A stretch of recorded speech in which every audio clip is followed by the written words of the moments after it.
Good morning. Good morning. Good morning. Good morning.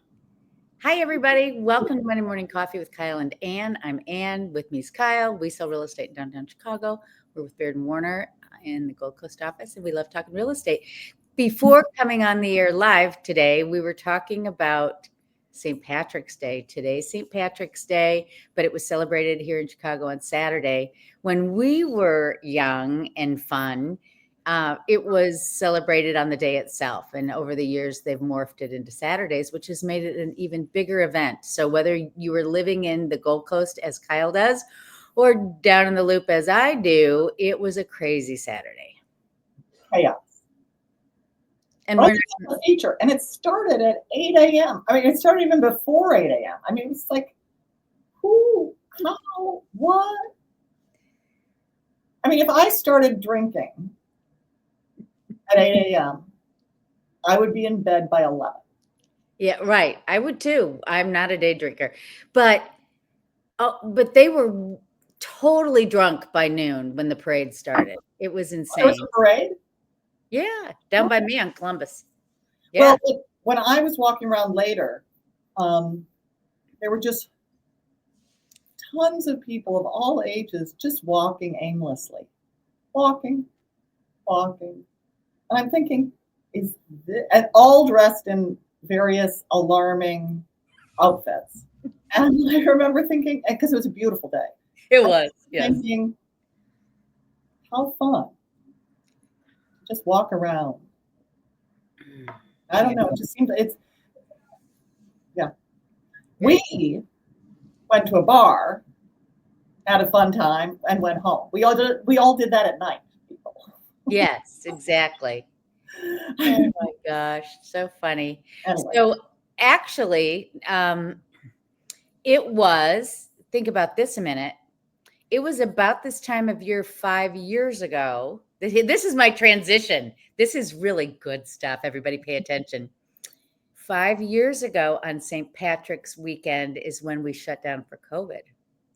And yeah, because, well, yeah, it was the 17th that they said nobody go to work. Yes. Oh. Yes. So I'm going to do a great transition here. You ready? Mm-hmm. So I didn't even mean this to happen, but it just happened. I am going to show you what's happened to real estate since, wait, sorry, I'm at the back of it. Since January of 2020. Oh, okay, can we get rid of the coffee cup? But yes. Yes. So instead of the basic stats, since I already did, like, this is what happened in February last month. We haven't done this in a while, where we've gone neighborhood by neighborhood and said, what's the median sales price and how have they changed? So that's what we're going to do. So people, Ann has not told me, part of the fun for me is learning something new. I'm learning along with you. Here we go. Okay. So we're going to go first, single family homes. Now, these are I'm starting low. How did I start low? Okay, and then I'll go north. Okay, I'm starting south, going north. Okay, you ready for this? Yes. We're going to actually start in the South Loop, and my arrows are covering it. There we go. The median sales price for a single family home, $1,089,000. This is for the green area there, South Loop. Mm-hmm. Okay, that's up 34.8% since January of 2020. 5 years. 5 years, up 34%. Price. Wow. Now, this is weird. And I think it's because there isn't a lot of volume, but the near west side is this area, which includes United Center. It includes Little Italy, and it includes some of the West Loop. But it's single family. The West Loop has really, it's down 12% to $1,000,001. But the price is higher. But that seems really odd considering how much more developed that is. Maybe they've gotten rid of it and sold some for land value. I don't know. I think that's exactly it. They sold it for land value to build high rises or whatever. And again, this is only single family. We'll do condos next. Yeah. Okay, so now we're going to go north to West Town. You can see the purple. 1,107,500 up 44.3%. And just above that, Logan, 1,099,000 up 43%. Really People. crazy stuff along that blue line. That's gotten really hot over the last 5 years. So, okay, let's go back to where it says Chicago. That's the loop. We have no single families. Right above that is near north. This is another odd one. Median sales price, 1,550,000. Well, remember, there are all these houses sort of west of Wells Street and around Orleans and that new area. Yes. So and that's what's doing this. You're right. That's what's doing it. Yeah, because the mansions are lower and they're not growing in value, but the area around it is. Yeah. Mm-hmm. Lincoln Park. Now, Lincoln Park is our most expensive neighborhood, but it's been the priority neighborhood for a long time. It hasn't seen the growth, up 14%. Okay, now let's go north and see what happens. This is when it starts to get interesting. The first community to the bottom right is green. That's Lakeview, 1,665,000 up 31%. Uptown right above it, 1,003,000 in Uptown. That's a big increase now, 36.8. And Edgewater, 1,089,000 is up 53.8%. Just to the left in the purple is Lincoln Square at 980,000, up 36.4. And then right below that, kind of the dark reddish, kind of violet-y, it's not violet, kind of reddish. That's North Center. That's where Roscoe Village is. And that's 1,005,000 up 34.8. So basically, as long as you weren't like buying in Lincoln Park, you basically were earning 30% in 5 years. Wow. Crazy town, right? Okay. So now let's look at condos. Go ahead. There's no price retreat either. No. Yeah. I mean, we're still, keep going. Yeah. They're still going up. Okay. So now condos. Now we're going to start at the north and work south. So the median sales price, top right, Edgewater, 265. Pretty reasonably priced. But remember, you've got all those Sheridan Road condos that don't cost that much. Tiny apartments. Yeah. Yeah. But still, look, it was up 26%. Oh, no, it's great. To the left, Lincoln Square in purple, 372.5 up 23.9.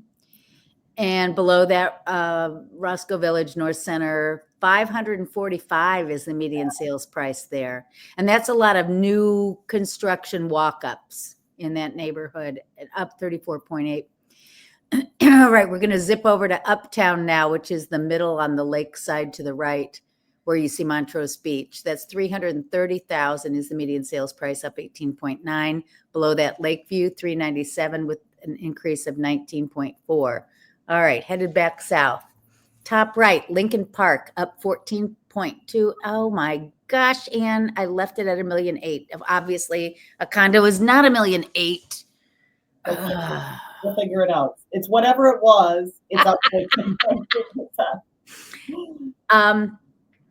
It's in the 500s because it and Westtown to the left at 565 are the two most expensive neighborhoods. Mm-hmm. So let's go up to top left, Logan, 490 up 22.3. That's a big increase. Logan's been very, very popular. And now Westtown, remember, that is part of the West Loop and Wicker Park. But look again at Westtown. Yeah, that doesn't make sense. 360 negative 12. It's a right number, I promise you. Yeah, there's something going on that we don't know about. There's something that's driving that because that neighborhood. Yeah, well, I'll tell you about it. There's some weird lofts over there that have not increased in value because they were put up a long time ago. I'll give you another example. 1224 West Van Buren is in this, okay? This is a condo building right on the 290 Eisenhower. And yeah, and then the other thing is it includes this area east of the Kennedy. Yes. Now think about that. If you're east of the Kennedy in that weird pocket, you're not going to be increasing in price. Well, if you're east of the Kennedy, most of that's office, isn't it? No, some of it's Well, not. there's some weird, no, there's some stuff there that's, yeah, 659 Randolph and, you know, Well, I actually saw on the south portion of that, there's some really cute things being built there, and doing well. So you're right. It's just, I don't, yeah, it's pockets. That's an odd neighborhood. I on, mean, we could do a whole show on breaking it down by ear, truly, you get into the Fulton Market area, is so hot. You go south of 290 in Little Italy, nothing ever sells, you know. well, Right. Fulton Market's about to take off now that they're taking away the limitation on residential building. So it'll be very interesting to see. I think most of the building's going to be rentals because Mhm. that's such a hot neighborhood, and why not have them be rentals for the development? Well, and these young people tend to want to do rentals, so I know. Something to say about So, through this. okay, so you've got some news to share. Let's see it. If this is more what's on our mind, because right now the industry, you're going to pop it up on our minds. Oh, I'm popping it up. I don't know. I don't have the ability. There we go. On our minds. On Look at you doing the graphics. Okay, this is beautiful AI, not Kyle. So we've got it, today. We're just going to focus on industry news, and there are a bunch of things happening in our industry that will affect buyers and sellers really significantly. Number one, Compass seems to be buying up more brokerages. We'll talk about that. Number two, Rocket. You've heard of Rocket Mortgage because they own like a field or something somewhere. Anyway, they are a big mortgage company that's now buying Redfin. The plaintiff's lawyer, Ann and I have been talking a lot with you folks about clear cooperation. We'll dive a little bit more into that, but the plaintiff's lawyer that sued all of the real estate industry has said that he's threatening to bring lawsuits, but we'll talk more about that if NAR doesn't get rid of clear cooperation. And then there's this third option floated by a brand new real estate association that has, I think, about 300 members. But anyway, Okay. we'll talk about it because it's on our mind. Compass bought App Property. We mentioned that last. Bought App Properties, Christie's International in December, or they announced it in December, and it's going to close, I think, before the end of March. Last week, the Wall Street Journal said that Compass is in advanced talks with Berkshire Hathaway Home Services America, which is another really big brokerage that's quite active in Chicago. Berkshire Hathaway Home Services says, no, we're not in advanced talks, but everybody else says, yes, they are. They just haven't agreed on a price. So just so you folks know, Compass right now is the largest brokerage, and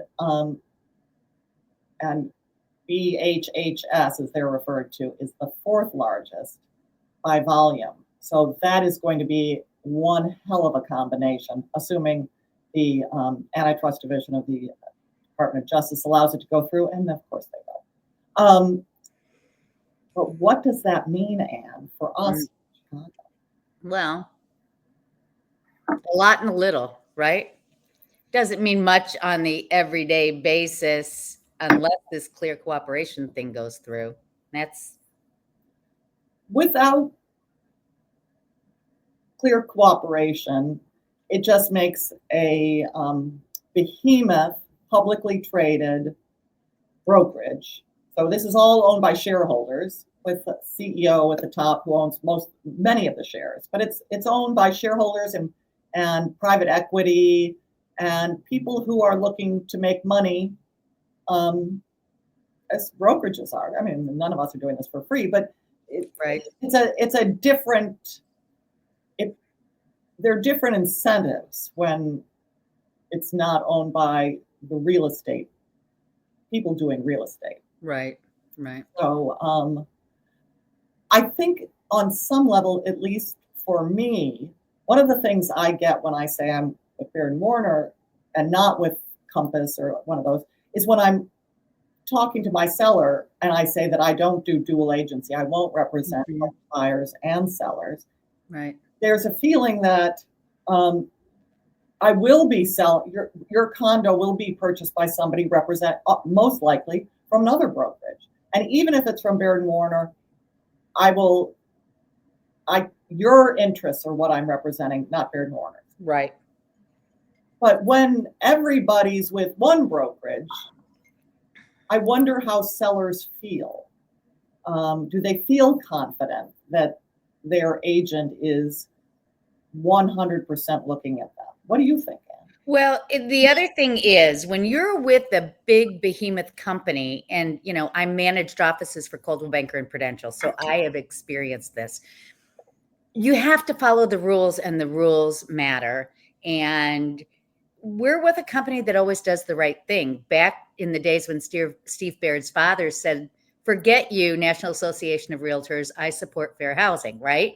So you and I decided that we were going to hitch our wagon to a company that always does the right thing. You have a resident in your building that I sold to. You know who I'm talking about. When her property was listed on Ontario and she wanted to sell, she was listed with a major company and she was not getting good service. And she wrote a letter to the managing broker. She said, "I'd like to be released from my agreement. You're not doing what you're supposed to do." And they would not let her out of the listing agreement because once you sign, you're stuck. And you and I both will say, and it's never happened because we give good service, but we will say, "Listen, if you want out, we'll let you out because we don't want to hold somebody into a contract that they don't want to be in." Let me say again, we provide such good service, this doesn't come up. But the fact is, if somebody, for whatever reason, wanted to get out, we would let them out. When you get a big behemoth company like this, they don't do stuff like that. They don't do the right thing. And in this case, it really happened to this client. She had to write out the term of the agreement before she could sign with me. And we got the property sold. But those kinds of things. Yeah. And once they have power, meaning once they control most of the agents, right, then they can really exert power on the public. The nice thing about having lots of different brokerages means there's competition. And don't think that these little corner shops. My mother was an independent broker her whole career. She had her own little Janice Harvey real estate. It was back in the days when we had lots of great independents. It was a good world. It was a much smaller market. There were many fewer condos. Condos were just coming into existence. So they were selling single family homes and co-ops. But those days are over. An independent broker right now cannot compete. No. They cannot compete with the technology. They cannot compete in any way. So, it's sort of scary to me that they're buying these up. But I get it. Once brokerages are owned by people whose focus is on share price, not service, because that's what they have to be. They have to please their shareholders. Right. It makes me nervous. So the nice thing, by the way, Baird & Warner is not publicly traded. It's wholly owned by the Baird family. Okay. Well, and this is a chance for us to say, we heard Steve Baird address us and say to everyone, he's been approached multiple times to sell this company, but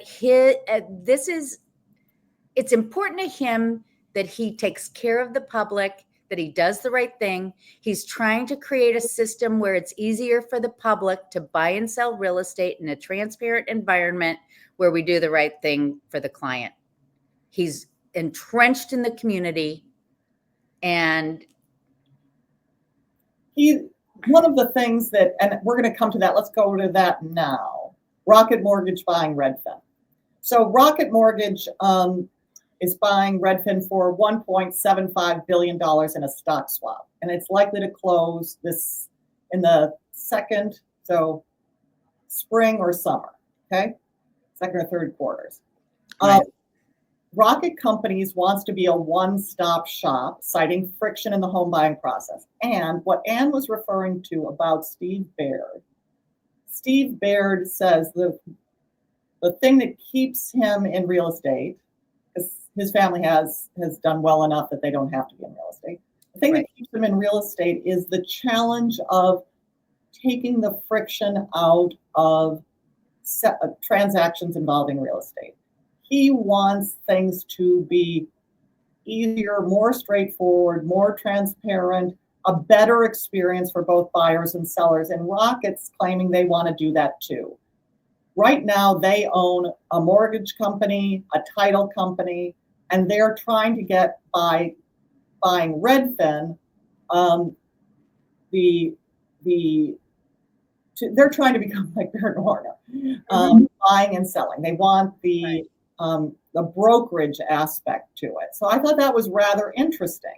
And it is the strategy of modern players. However, Rocket is now publicly traded. It went public, I guess, in the late 2010s, maybe even 2020. And Redfin went public, according to the article that I read, in 2026. I think they meant 2016. But it's like, oh, in the future. Yeah, kind of like my condo price in Lincoln Park. Okay. But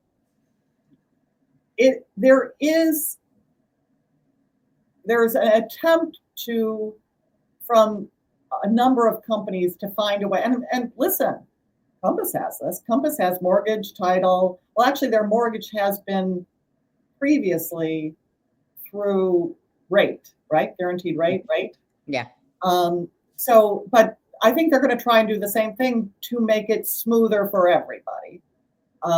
But that's what's going on with Rocket Mortgage. I think it's going to be interesting. I wonder if they're going to change the name from Redfin to Rocket. Yeah, that would be interesting. The Redfin has such a name. It has such a name. I'm curious to see. Yeah. But they'll probably change the business model. You all know that their business model is different than other brokerages. Right. Okay, so we're now into the land of clear cooperation. Once again, clear cooperation means that the National Association of Realtors has a rule that is binding on local multiple listing services that says to all of the agents who are members of NAR, within 24 hours of public marketing of a listing, meaning letting the public know you've got a private listing, you've got to put it on the public MLS. Okay, so it's saying you have to let the world know. And one of the things that happens because of technology is once a listing is on the public MLS, technology allows it to appear everywhere. It appears on BairdandWarner.com. It appears on Zillow. It appears everywhere. It's not just on an MLS that only agents can get. The world, if they use these apps that provide information on, Google, it's everywhere. Right. The opponents to clear cooperation don't want that. They want to be able to market it to people that they choose. And they say that that provides a seller with the most options. It reminds me of back in the days when I had my condo book and the public didn't have access to the listings and they would have to go to a real estate agent to see what's on the market. And that's basically what this is. So this is this. So there are a couple of things. So I was reading this morning about the various attitudes. Number one, the people who are coming down on against the clear cooperation rule, this rule that requires listings to be on the open market, are the opponents to that. The people who want to be able to keep it private, to keep information to themselves, are all publicly traded. These are all people who want to enhance their offering to shareholders by saying, I have a private network of properties that only people who work with Compass or who, just for an example, can see.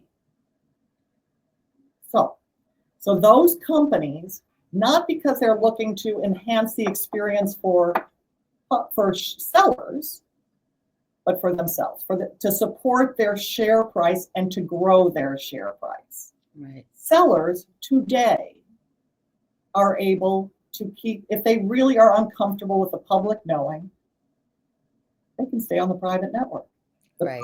Our MLS, the Chicago local MLS, has a private network that can be useful for listings. For listings where maybe you're testing the price, maybe it's over the holidays and you don't want to incur market time. There are many reasons to be on the on the private network. Right. And interestingly, right now, tons of condos, especially at the high end, are on the private network.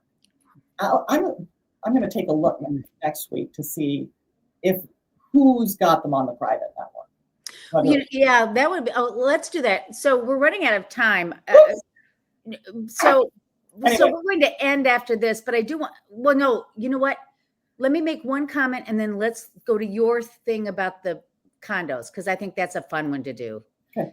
The assessment thing we were going to talk about, let's do that next week. But I do want to make one other comment, and that is not only can a seller choose to go on the private network, but we also have an addendum that we add to these listing agreements that say the seller is choosing not to go on until photography's done or whatever. So you don't have to do this clear cooperation thing. Seller is in control.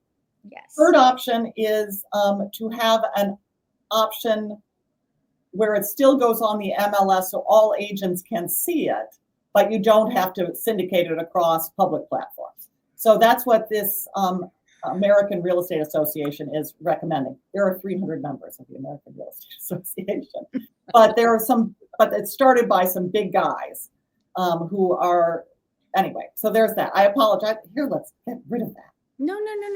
I mean, it's an important thing. It's a very important topic for everybody to be aware of. And thank you for bringing that to our attention. So let's see. Which one do you want to start with? Doesn't matter. Okay. So Kyle and I talked about the river dying and St. Patrick's Day. And then we had the thought, like, what if you wanted to live somewhere where you could see the river? Where would that be and what would that look like? So here, one of the things that I discovered in looking at this, so this is the St. Regis. Anne has sold in the St. Regis. I've only shown in the St. Regis. And so this one is unit 3009. It's on the market for $2.6 million. I started with the floor plan because it's sometimes hard to tell from the pictures. I'm really glad you did that. And this is a nice, clean one that's easy to see and read. Yes. So 2,700 square feet, 3 beds, 3 baths, and you'll see that it's on a corner, so it's going to have tons of light. Look at all the windows in that living room. Woo! I want to see the pictures. One of the things that's very interesting I'm showing. Do you see where my cursor is going back? No, you'll have to describe it. Around a lot of rooms, there's big, thick walls. Those are structural. There's no move in these walls, people. So just FYI, when you buy in this building, it's not as flexible as some. But here is an example of the view out of this beautiful $2.6 million. Oopsie. And there's the river and the yes, that is there. Yeah. Mm-hmm. So that's it. They're focused more on the lake view, but I wanted to show you a river view. Right. So pretty. This is the west-facing or south. Anyway, main bedroom. So a lot of these buildings focus much more on their amenities. So I thought, let me show you some amenities. Look at that. Amenities aren't in the basement like they are with our buildings. Look at that pool. That pool. But that's the hotel pool too. Is it? Yeah. Yeah, it's a shared amenity. And look at that. Almost everyone's got a golf simulator, people. You're going to see a couple. Yeah, if you were I'd like to show you basement bars. Well, next one. I like to show golf simulators. Here is the Tribune Tower, which is still not sold out. This is 1801 that has not previously sold, so there are no pictures of the unit. But here we have a floor plan. Okay, this is a little more. The big room, obviously, is the corner living room with the fireplace in the corner. Nice and big. And I'm assuming this faces south, so we're getting a river view out of the. This is a river view. Yeah. Okay. And what's sort of great is the gallery leads into the living room and kitchen, but the private area is all off to the side, which is actually, I think, really great. So you don't have any pictures of the views, but here's their pool. Here's their outdoor amenities. So and this is their golf simulator. Their golf simulator. I could care less about that. That's you watch. That'll go the way of the theater room, don't you think? Oh my God. They need to have a plan for what to do when that goes away. Next. I know. But okay, so we were talking about this, that this is the only building that actually shows a decent river view, right? So nobody showed the amenity of watching the river. And if you're like at 450 East North Water, it is such a cool river view. You're going to see it from this one. This one we did. So this is, but if you notice, so this from the top of the floor plan faces north over the river, and as you'll see though, it's angled so that you get less river and more lake, but still pretty great. Right. The third bedroom has no windows. So this is the Chandler. It's in Lakeshore East. Oh, okay. So the buildings right across the way there that you see off the balcony with the orangey brick, those are those East-North Waters that have such cool river views. And they aren't angled like this one. So yeah. So what's also interesting is the unit next door, that's not a mirror. No, that is a mirror. That's a mirror. It's not, yeah, that makes more sense. But they've got sort of, you're seeing the reflection of the, yeah. That's kind of weird. That beautiful. I couldn't avoid that. That's a good picture. These are the pictures you should have. Now, people, Ann and I tell you, take your outdoor shots in the summertime, because imagine that would be. That'd be stunning. Stop on this. Wait, go back. Okay. There is so much to unpack on this picture, everybody. If you're in this building, look, you're at the corner of Wacker and Lakeshore Drive. Okay, so that helps orient where you are. Look across the way. Do you see the yellow construction? That's the construction that's going in where the old spire was supposed to go, right? It's not going to block the view of this unit, but I think it's just really interesting to see that that's happening now and going on. It's going to be interesting to see that come up. But the view of the river, and you can kind of see the boat there through a balcony even. So this would have been an outstanding place to watch the river dying. Okay, I just had to say that. Eyeing. Yes. The coloring of the river. Eyeing. Eyeing. So it's not a huge apartment. Let's see. Did I tell you the price? We had it at the very beginning. This one's on the private network for $1,014,999. How many square feet? 1.150. Huh? Okay. Bedrooms? They did not offer me a floor plan. Oh. Okay, that's a cardinal sin in our book. Okay. The TV up at the top there. Sorry. I know, people.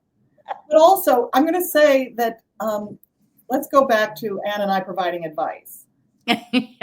Prestige, enormous furniture, not enhanced. Make it this room and staging looks old. It doesn't look like a modern great unit. This would it's a 3-bedroom, 2.5 bath. All the furniture, none of the furniture goes with the unit. No. It looks tired. Somebody bought it from their home out in. It was a downsizer. Yeah, you're right. That they decorated in 1997. And they stuck it in here. Yeah. I mean, it's. Oh yeah, those are your outdoor But anyway, chairs. here's their pool. That's a fun pool inside, great views. Oh yeah, the amenities in this building are very cool. And there's a big terrace outside of that Yep. community area. Again, pictures during the springtime. But here's another thing. They didn't show the gym. My guess is there's a great gym. Anyway, that's all we got. Sorry, people, for taking you beyond the land of. Oh, I loved it. I loved it. I loved it. And we've got a great thing about assessments for next week. So make sure that you tune in. Oh, we're not next week. I'm flying home. Oh, I know. Do we want to do it now? no. We'll do it. We'll do it. Huh? Let's tape it. Okay. We could do that. We have the technology. Thank you, everybody, for watching. We'll see you next time, whenever that is. Yes. Check our Facebook, subscribe to us on YouTube, and you won't miss it whenever it happens. Bye. Bye.